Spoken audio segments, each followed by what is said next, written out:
All right.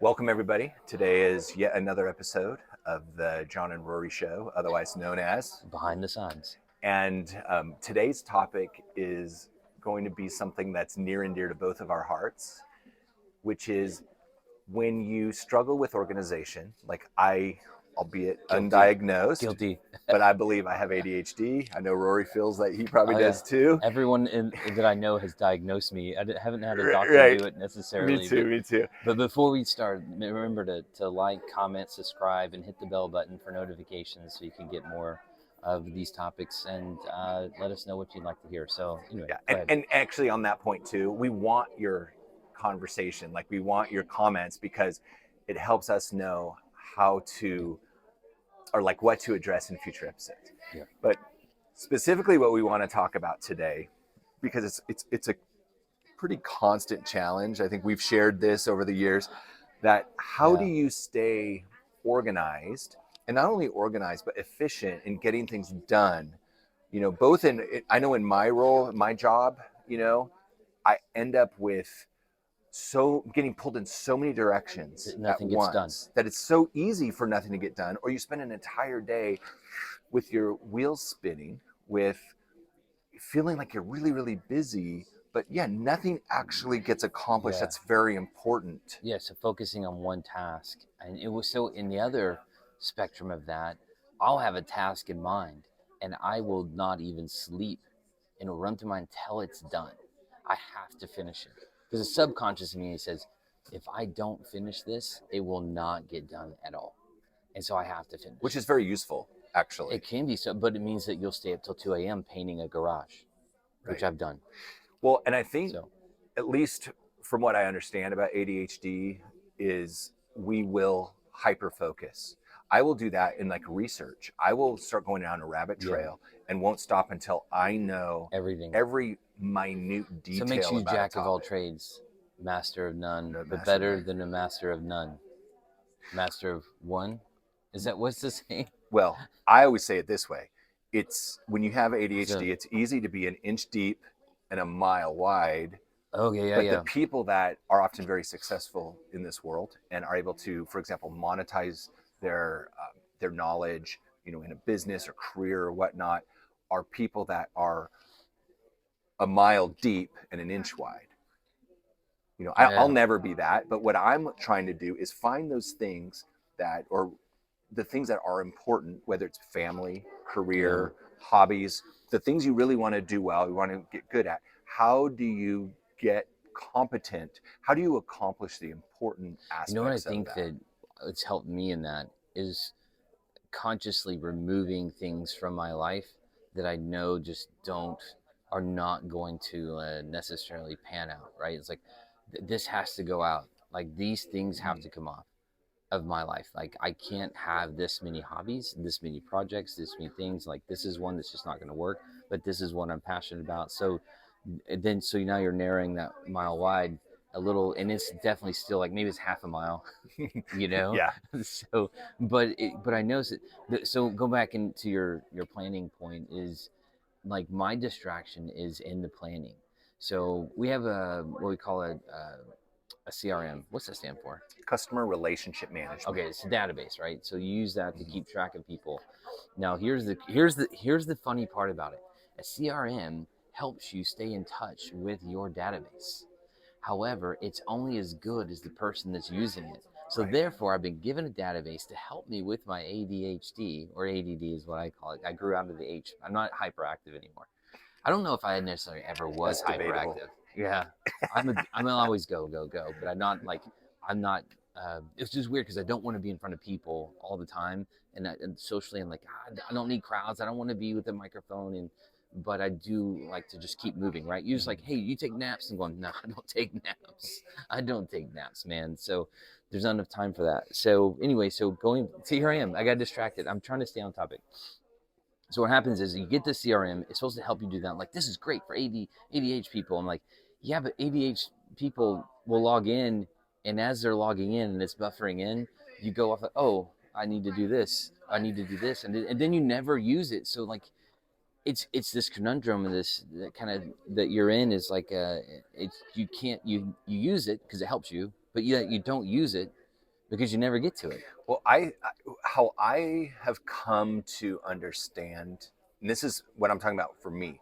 What I've come to understand works best for me, and I think is what when you said it out, when you said simple or whatever, I was like, yes, that's it. Make it simple. It's making my life simple. Specifically, what are the things that I really want to do? It's so easy when you have ADHD or whatever it is that we have. Are you a yes man? You say yes to everything? Of course. I don't want to disappoint people. Well, being a combination of whatever this ADHD versus being a people pleaser, being conflict avoidant, that triangle is terrible for having and preserving an identity and doing the things that you actually want to do, that I actually want to do. So I have learned this, and really I've learned this in the last couple of years only, that I function best when I'm not agreeing to everything, but also I am very specifically, and I'll write this down, what are those few things I want to do? So I break my life up into, like whether it's spiritual, mental, physical components, like what am I doing to take care of these aspects of myself, with family or resources. So there's a few things that need to be done every week, but not only just to survive, but then to really thrive. For example, when you say, I want a hobby. Okay, like for me, I want to read, or I want to practice Spanish, right? I want to learn Spanish and practice Spanish. Both of those sound really cheap. All my hobbies are expensive. Well, they're not expensive, but it's so easy for a week, 2 weeks, 3 weeks, a month to click by, and you haven't done any meaningful as an ADHD person. Sufferer. Which is weird because ADHD is some things that has helped me be who I am. Absolutely. So I can't say sufferer. I shouldn't say sufferer. Right. It's actually our superpower at the same time. If we can harness, it's like, you just need to harness the energy. Like every cartoon out there makes it dial it in. But the thing is like, why, how can you pick up a book? And I've done this. I've read most of the books I've ever read. I've read 60%. I've never really completed maybe 1 or 2 books. I read them all. I'll even get down to 90%, almost finished, and I'd never pick it back up. Does that not happen to you? I'm just being vulnerable and honest. Yeah, my life, I would say, or my library is littered with books that I have read maybe the preface in one chapter, part of one chapter. So for you to be 60 to 90%, I think is amazing. There are many books that I have read. You skip through, it's like 5%, 10%. Now, I will say this, that sometimes that's fine because you read a book and you realize as you're reading the book, you're like, this is an inefficient way. A lot of books I think are written in a way to be publishable, meaning they have to be 300 or 400 pages. And so if you condensed the actual knowledge in the book, I'm not talking about like novels or pleasure reading, where it's I've never read one of those. I have, and I love creative writing and creative reading, or if that's a thing, but I love that. But the book has to capture my attention and hold my attention. And some do. Some authors are amazing. I mean, I remember being very young and, in my early 20s, and I would read, Michael Crichton. I would read John Grisham. I read Ann Tyler. I read more of books on how-tos. Like I have one I'm reading now, Trust-Based Selling, and you'll get to 2 chapters. But the books like that I've read have been books that we've read as a group, the ones that I've completed most of. And it's because we read it, we talk about it, and I like that. We don't always you're applying the knowledge, right? So we just let's not read this book and we'll talk about it. It's no, let's everyone read this chapter. Next week we'll talk about this chapter. So it's book club stuff. Yeah, and then that's taking the whole and breaking it into simple components, simple bites, right? But so one of the things I want to say to get back to that other point that I was making is simplicity. I think a key component, and tell me what you think if you agree with this, but by simplicity, I mean not doing too much, narrowing down to what are those few things that you must do. And I realized this because I used to make to-do lists and a task list. And in my job, you could have a to-do list at 7 a.m. that's pristine. It's perfect. If you get all that done, you're going to have an amazing day. But by 8:01, your phone's ringing, you're pulled in a million directions. Yeah. You have this meeting, you have that one rescheduled, that one canceled. Before you know it, your to-do list really is in shambles. So, yes. You know what my to-do list is now? If I was introduced to an app or a website called Calendly, right? Yeah, love it. And I can put that in. No, I'm not going to put that in the description. I don't want my Calendly blocked. What happens is now someone's telling me how to do it, and I can follow a plan. Because that's simple for me. It's like I get up in the morning and the Calendly says, boom, you have a meeting at this time and this time and this time. And I look at it, and that's the first thing I do in the morning is like, or when I start my work day, it's not the first thing I do, but when I start my work day, I'm going, these are the things that I have to do. I don't even look at it the night before. I'm like, what are you doing tomorrow? I don't know. I'll look at my calendar in the morning. So without the Calendly and the technology that we have today, I couldn't stay organized. I don't go to my calendar and write things down. My wife does really good. She's organized and does all this stuff. She has to-do lists and she marks it off, grocery lists, all that stuff. I'm like, I don't know. I guess I'll just figure out tomorrow when I get there.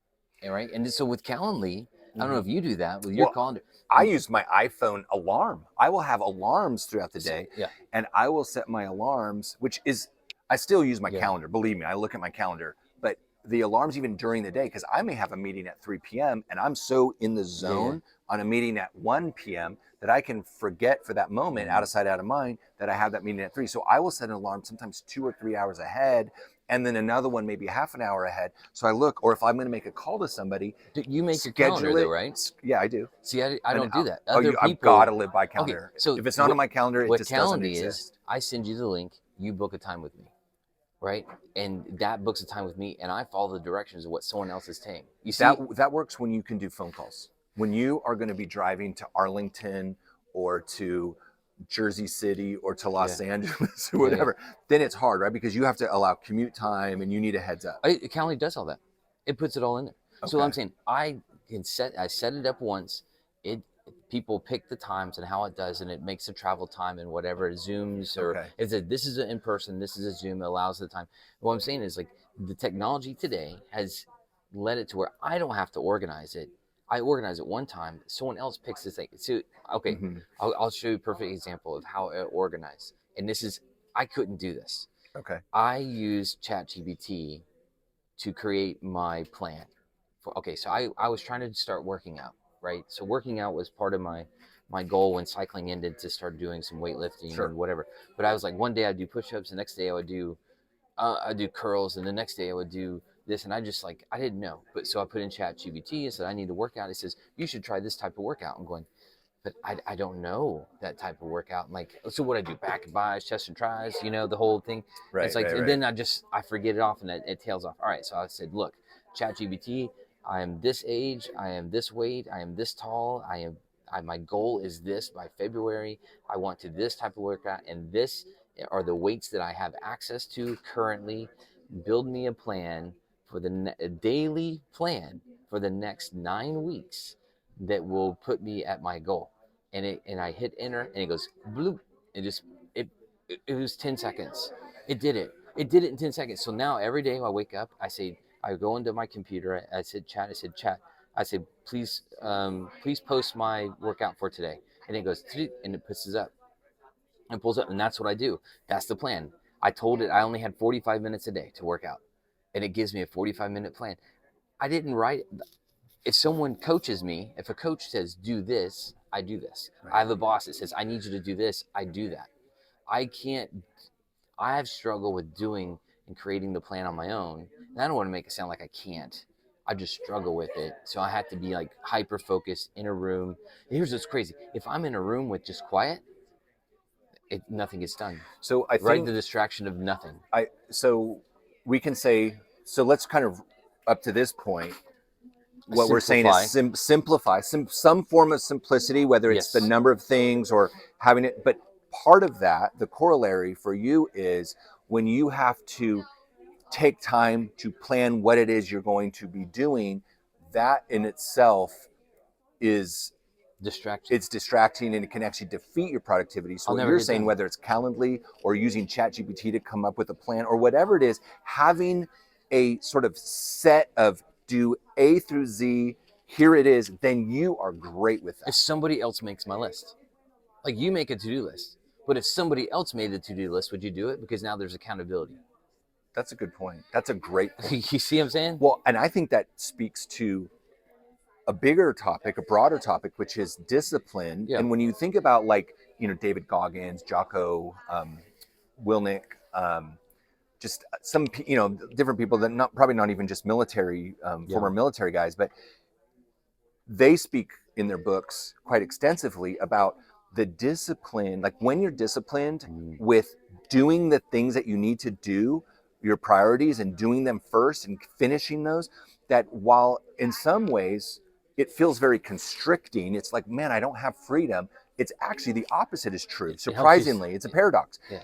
You actually have helps you say no to more things. freedom too, because now you're doing the things that you had to do. You're doing them more effectively, efficiently. You're delving fully in. You follow the instructions. You do it like you were saying about your workout.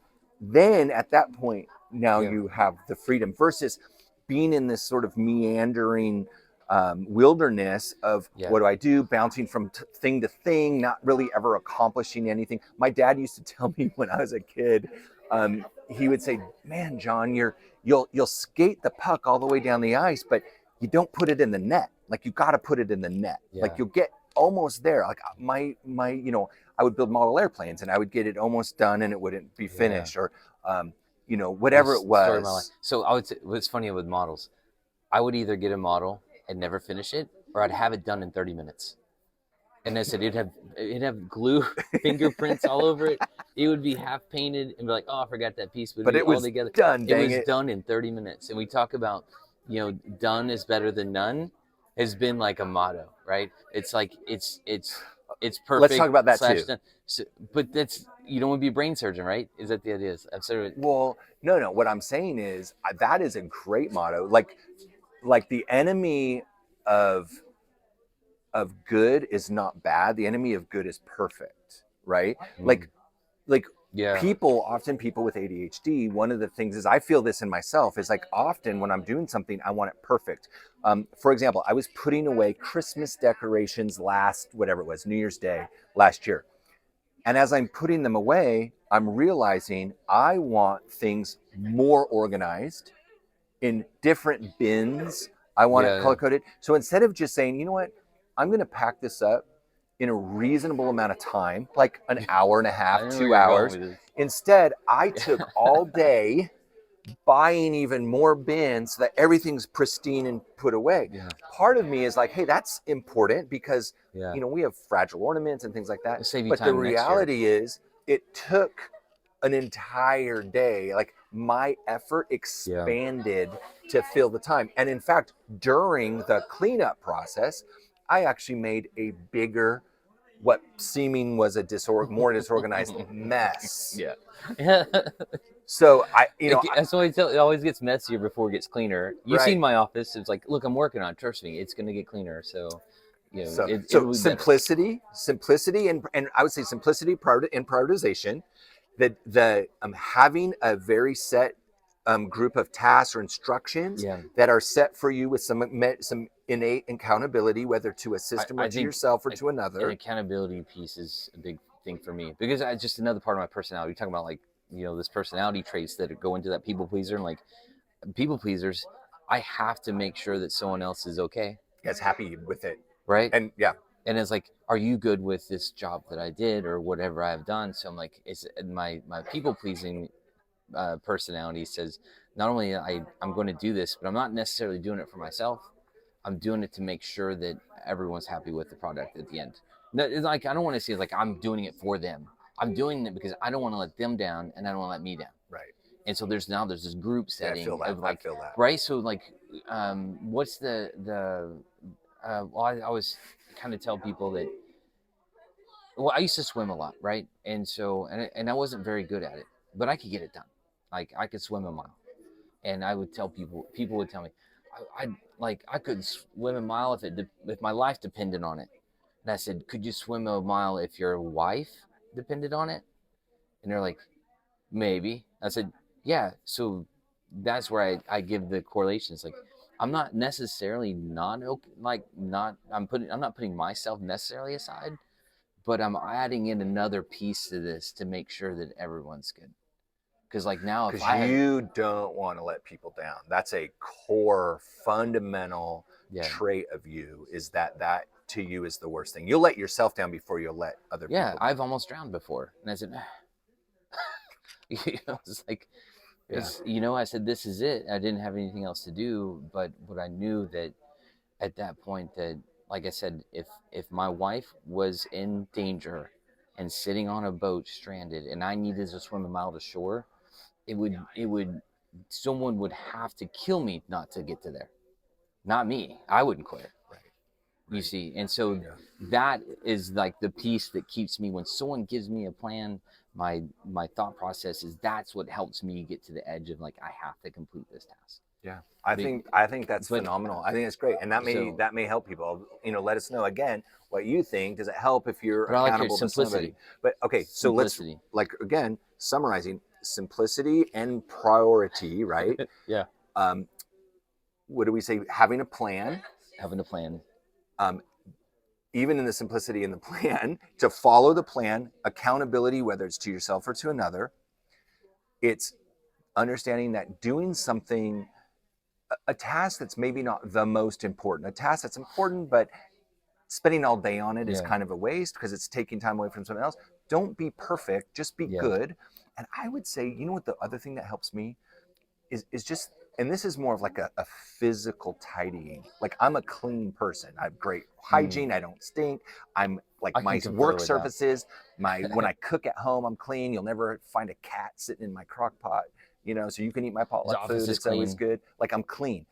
But tidy. What happens is, as I get papers or different things, books, I will set stuff down. I don't know what to do with it. Like, I might need this later. I don't know. Right, exactly. Like, set it there, and it should have just been thrown away. Let me tell you what I do is, and like, it's just like with laundry, once a week. For me, the best time is Saturday morning. That's good, Pitt. Saturday morning, because I'm up early anyway. So when I'm up early, I wake up early on Saturday. Like, let's say I'm out of bed by 7 for sure, no later than that. Make my coffee, and then what I'll do is I will go through my office, my room, my part of my sink in the bathroom, whatever, and I will just put stuff away. Now, what happens with ADHD is sometimes we get distracted. So the thing that I've learned is you stay in the room. You just stay there. And it's not like we're to the point where we can't not focus. The other thing, I learned this from a friend of mine who's amazingly organized. He probably doesn't have even one bit of ADHD, but what he taught me is, he said, when you have the disorganization, like in a room, for example, my office, like maybe I was sitting in my leather chair over there, my desk over here. He said, take all that stuff, put it in one pile. So what I'll do is I'll take all my stuff, I'll put it in one section, like maybe on my desk, or sometimes I'll do it right on the floor. And then I have the to file, or, to organize. I have to throw away, which a lot of times I look at stuff and I go, this has been so you go through it in twice. My life for, you go boom, boom, boom, and then you go back to that. Throw away then you and sort to keep. it again. Throw away and to keep. Throw away and to keep. What I find is that, and I'm pretty stern with myself on that. Like, do I really need this? I'll end up with a stack that goes from this to save. And then what you do is you can even translate that to your task list and actually get the stuff done. Go, I'm not going to go put this in a folder where I'm going to forget about it. I'm going to sit here in the next hour. I'm going to get all this done. And you give yourself a time pressure. That's what I'm saying. You're like, I'm on the clock, and it's 7:30 a.m. That's your By accountability. 8:30 a.m. I am going to be done, not only done with this room tidying, but I'm not going to just create a new stack. I'm going through the stack. And you feel that pressure. I thrive under that pressure. I thrive under time constraints. When I was in college or in high school, I did my best work when I was writing a paper the night before. Yeah, because ADD people procrastinate. We wait till the last minute. Right. And so we do really well when I said, I need this done. And in my business, it works really well. I'm on a crunch of like, dude, I know what to do because I'm used to it. I'm used to being under the gun. So I go through that list like you did. I do here it's a trash, keep. I go from this pile to this pile. And then I take that pile again that I did to keep, and I go back through it again, and I go, do I really need or keep? I said trash, keep. And I go through it, and I sort it 2 times. I funnel it down and going, then I do the same thing you did, exact same. I take that thing, and I go, and this is my list, and I get through it. When I get to I see the bottom of my desk, I'm finished. And I'm like, accomplishment. And if there's a bill, if you pulled out 3 bills, You stick those bills down and do not leave the room till you pay. The nice thing is you can pay bills on a Saturday morning online.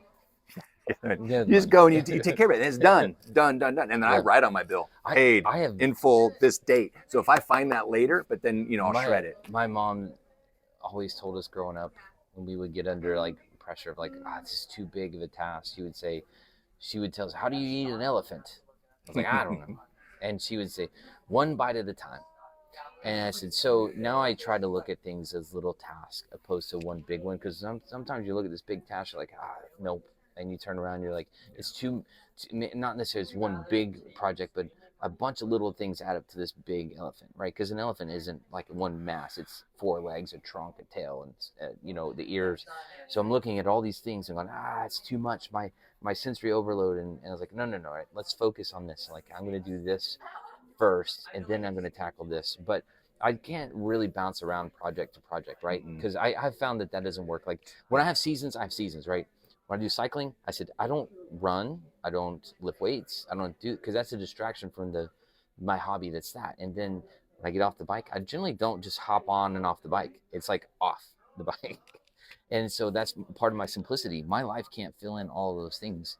So I revert. So when we started band with my daughters in the band, right? When we started that, I haven't been on the bike since we started band. It's October, it's band season.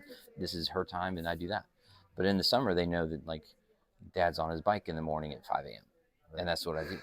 Well, so, and I would love to know what are some of the things that you do, and what we do, what we've talked about now. Is that helpful? But we want tips. Like, what are some of the things, again, like 4 or 5 principles, so that you can just stay organized. And if you don't have anything like ADHD and you are naturally very organized and get stuff done, I want to hear what you do, because I can guarantee there's some of the things that you do that I could incorporate.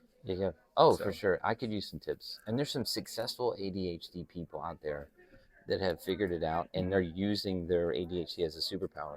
And I would love to I mean, I'm not saying like late in life, but there's always ways to tweak, right? We can tweak some things, do better, always do better. So again, if you haven't subscribed, please subscribe. We're really trying to build a community that we're offering to have discussion and really help each other. But thank you again for enjoying this. Hit the bell.